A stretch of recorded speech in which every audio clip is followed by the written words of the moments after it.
To my esteemed surgical colleagues in Edmonton, this is just to demonstrate that the natives here have been stapling their wounds for hundreds of years before you started using staples.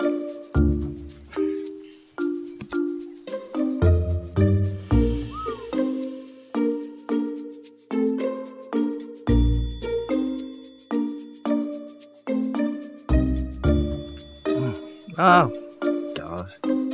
Silly ant here. Dig around a bit.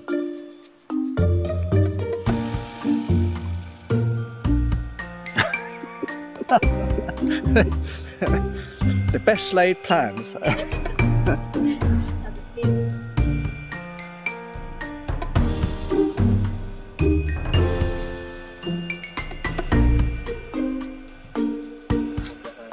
Okay, there we go.